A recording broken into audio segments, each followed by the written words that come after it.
آج میں آپ کو بتانا چاہتی ہوں کہ مور کو جنت سے کیوں نکالا گیا۔ مور جتنا اب خوبصورت ہے، اس سے کئی زیادہ جنت میں خوبصورت تھا۔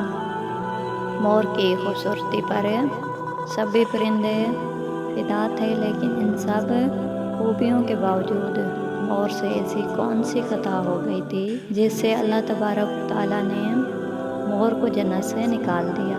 اللہ تبارک و تعالیٰ نے جب حضرت آدم علیہ السلام اور اماں حوا کو پیدا فرمایا، اس کے بعد ان کو جنت میں بھیج دیا۔ وہ دونوں جنت میں بہت ہی پرسکون رہتے تھے، بہت ہی لذیذ میوے پھل کھایا کرتے تھے، لیکن ایک اناج جس کو کھانے سے اللہ پاک نے انہیں منع فرمایا، اور وہ اناج گندم تھا، چونکہ شیطان حضرت آدم علیہ السلام کی وجہ سے ہی جنت سے نکالا جا چکا تھا۔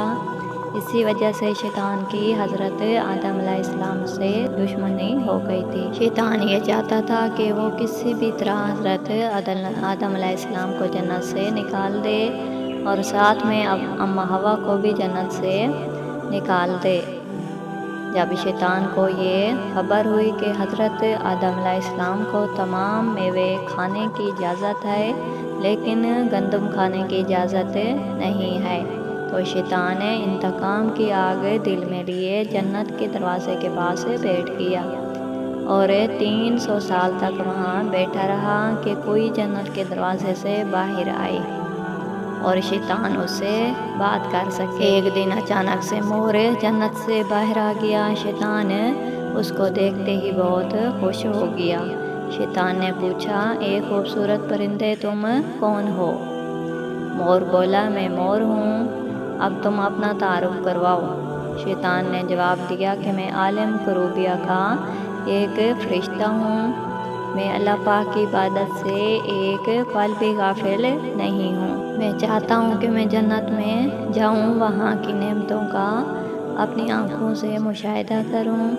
شیطان مور سے کہنے لگا کہ تم مجھے جنت کے اندر لے جاؤ، میں تمہیں 3 ایسی باتیں بتاؤں گا جس سے تمہیں اپنی زندگی حاصل ہو جائے گی، تمہیں بڑھاپا اور بیماری نہیں آئے گی، تم ہمیشہ جنت میں ہی رہو گے۔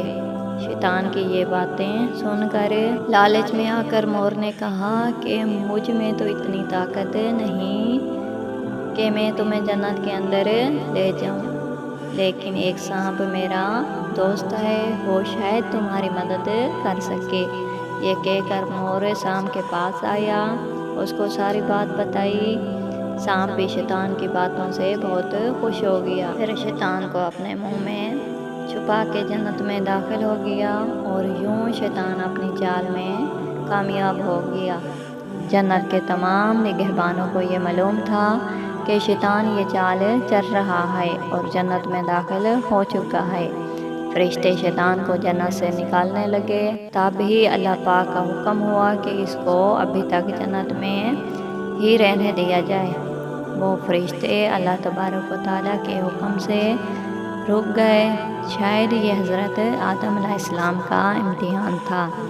شیطان حضرت آدم علیہ السلام کے پاس اور اماں حوا کے پاس جا کر اپنی محبت کا اظہار کرنے لگا۔ وہ دونوں ہی شیطان کو پہچان نہ سکے، کیونکہ ماضی کے مقابلے میں شیطان کی شکل تبدیل ہو چکی تھی۔ شیطان کہنے لگا کہ میں چاہتا ہوں کہ آپ دونوں ہمیشہ جنت میں اسی طرح زندگی گزاریں، ہمیشہ خوش رہیں۔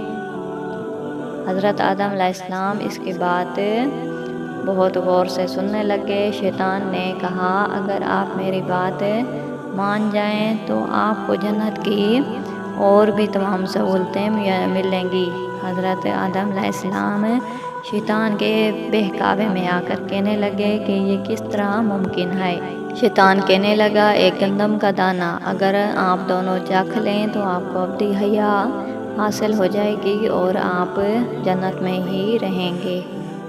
یہ بات سن کر حضرت آدم علیہ السلام کے دل میں رجحان پیدا ہوا، لیکن ان کے دل میں اللہ کی نافرمانی کا خوف غالب آ گیا، جبکہ اماں حوا شیطان کی باتوں میں آ گئی، جس پر اماں حوا نے حضرت آدم علیہ السلام کو راضی کر لیا۔ پھر اس کے بعد ان دونوں نے اس گندم کے دانے کو چکھ لیا۔